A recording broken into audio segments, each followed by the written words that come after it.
विश्वास मत हासिल कर लिया है, नीतीश कुमार ने विश्वास मत हासिल कर लिया है। ऑपोजिशन ने वॉकआउट कर दिया था जैसे ही नीतीश कुमार ने बोलने की शुरुआत की थी, पहले हंगामा और उसके बाद बाहर निकल गए सारे, बहिष्कार किया।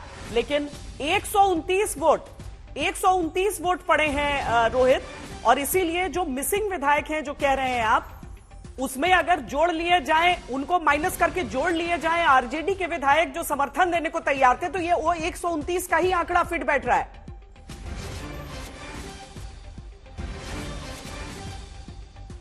रोहित जी बिल्कुल, देखिए आरजेडी के भी कुछ जो विधायक हैं उन्होंने भी समर्थन किया है सरकार का, और अंत में हमने देखा कि बीजेपी के जो तीन में से 2 विधायक थी, महिला विधायक, वो भी जो है वोटिंग से पहले जो है उनको सदन के अंदर लेके आया गया, जो गायब थी पिछले 2 दिनों से, भागीरथी देवी और रश्मि वर्मा। यानी कि सरकार ने अपना पूरा तंत्र लगाया था ऐसे विधायकों को खोजने में जो कहीं ना कहीं गायब थे, सरकार से असंतुष्ट थे और इसमें शामिल नहीं होना चाह रहे थे आज बहुमत के इस प्रस्ताव में, लेकिन सरकारी तंत्र का इस्तेमाल करते हुए आज ऐसा किया गया है।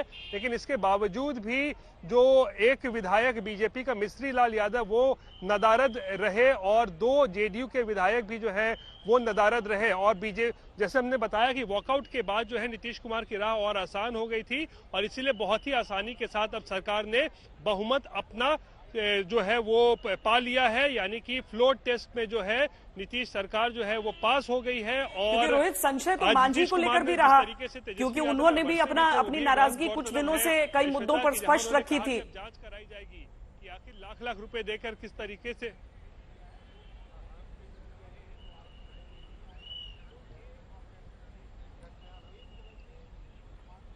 रोहित, मांझी को लेकर भी सस्पेंस था, लेकिन आज जब अचानक वो वहां पर आए और उसके बाद से अब वोटों का आंकड़ा है वो स्पष्ट कर रहा है कि सारी चीजों को, रोहित को ठीक से आवाज नहीं जा रही है, हम उसे एक बार ठीक करके उसके बाद उनके पास चलते हैं। लेकिन ये देखिए 129 वोट मिल गए हैं, जो हम आंकड़ा आपको दिखा रहे थे तब से वो 129 का नहीं था। लेकिन चूंकि कुछ विधायक जो जेडीयू के अभी तक गायब रहे, उनसे संपर्क नहीं हो पाया, और बीजेपी के एक विधायक, लेकिन आरजेडी की तरफ से कुछ विधायकों का समर्थन भी रहा। अब एनडीए सरकार के पक्ष में 129 वोट के साथ नीतीश कुमार विश्वास मत यहां पर हासिल कर चुके हैं। जितना हम कहें कि शपथ लेने के वाक्य हुए हैं 9 बार, उनके विश्वास मत भी कोई नई चीज बिहार विधानसभा के लिए हाल फिलहाल में रही नहीं है। रोहित, अगर आपको आवाज आ रही है तो मांझी को लेकर जितनी मुश्किलें थी एनडीए के लिए, वो सब अब दूर कर ली गई हैं।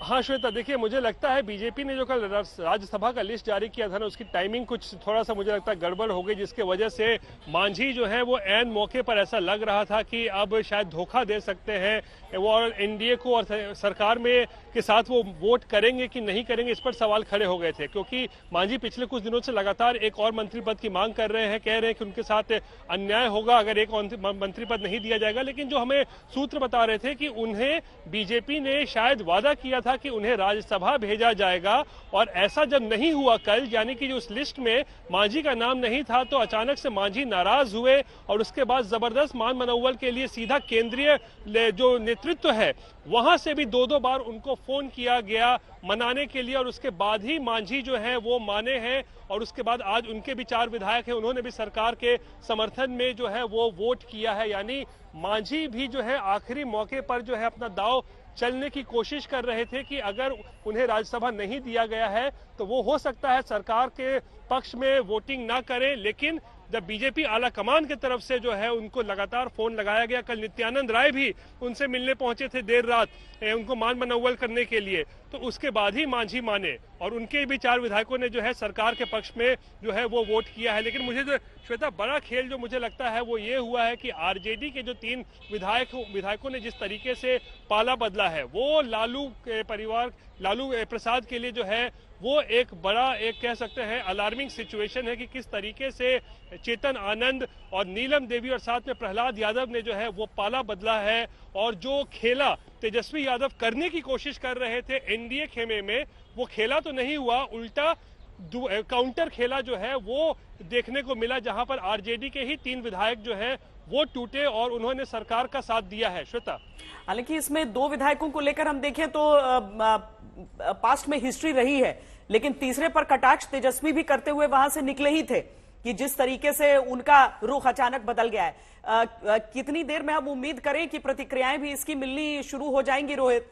क्योंकि अभी तक नीतीश कुमार जब सामने यानी विपक्षी बेंच की तरफ देखकर ये कह रहे थे कि आप चिंता मत कीजिए, हम आपके साथ हैं, और तेजस्वी यादव दूसरी तरफ देख रहे थे। अभी तो हम समझे कि आगे सीट बंटवारा लोकसभा चुनावों को लेकर होना है और अभी तो बहुत सर फुटअव्वल बाकी है बिहार की राजनीति में।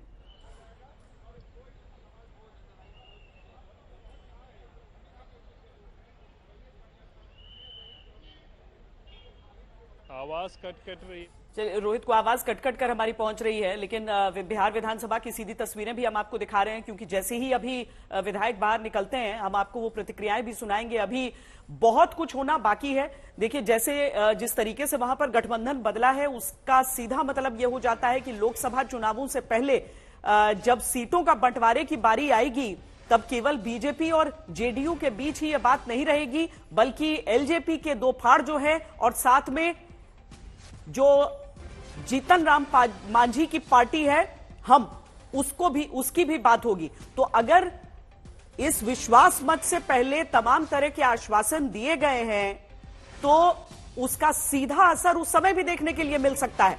लेकिन बड़ी बात यह कि पिछले 2 दिनों में जिस तरीके से अचानक परिस्थितियां बिहार की एक बार फिर बदलती हुई दिखी थी, उनका अब पटाक्षेप हुआ है और विश्वास मत नीतीश कुमार ने हासिल कर लिया है। 129 वोट एनडीए सरकार को मिल गए हैं।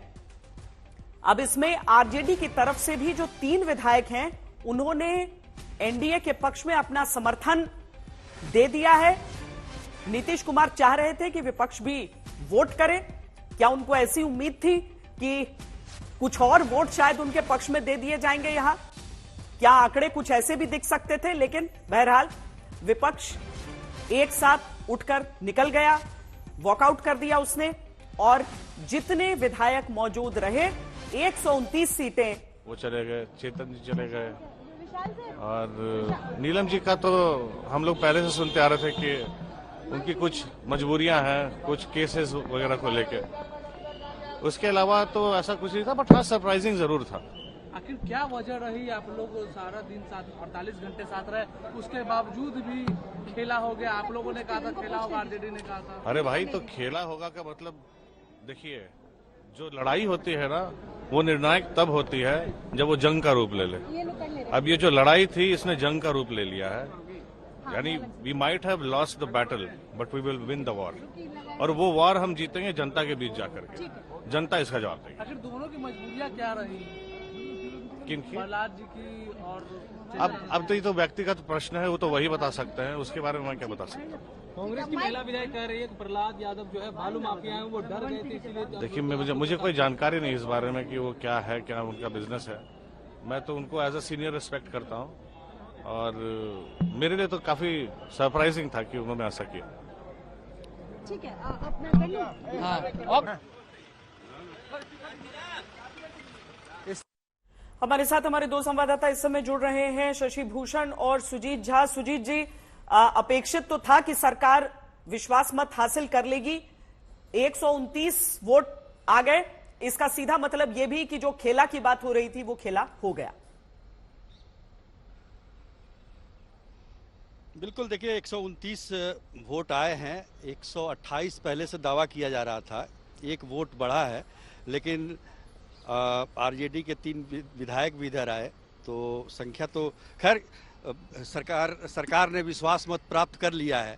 लेकिन इन सब के बीच अगर देखा जाए तो आज का जो विश्वास मत प्रस्ताव के दौरान जो बहस हुई वो काफ़ी दिलचस्प रहा। खासतौर पर तेजस्वी यादव को हम कह सकते हैं कि उनके भाषण ने आज जरूर प्रभावित किया है सबों को। और ऐसा लग रहा है कि पिछले कुछ समय से वो लगातार पिछले 10 वर्षों से राजनीति में है और उनकी परिपक्वता जिस तरह से झलक रही थी भाषणों के दौरान, वो काफ़ी लोगों को, और यहाँ तक कि विपक्ष में, जो उनके विपक्ष में हैं, उनको भी ये रास आ रही थी। नीतीश कुमार ने भी उसका जवाब दिया अच्छी तरीके से और साफ तौर पर उन्होंने भ्रष्टाचार के आरोप लगा दिए।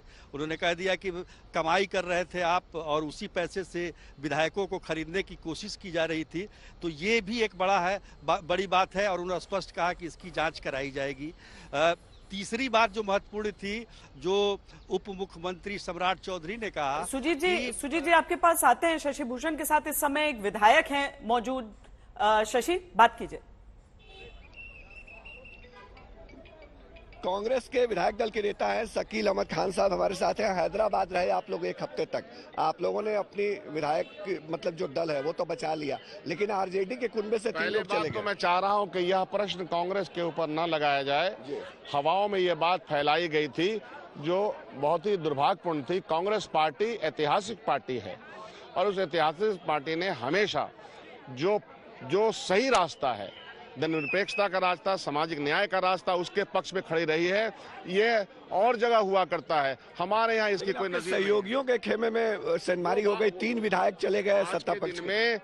जिस तरह से भारतीय जनता पार्टी और देश में जो सरकार है वो एन केन प्रकार जिस तरह के प्रलोभन से लेकर के प्रेशर के पॉलिटिक्स करती है, वो तो सामने दिख रहा है, आज भी दिखा। ये फरेब की बुनियाद पर आप सरकार बना लेंगे, दबाव की बुनियाद पर सरकार बना लेंगे, तो जनता देख रही ना। फ्लोर टेस्ट में वॉकआउट, ये थोड़ा मैसेज क्या गया शकील साहब इससे?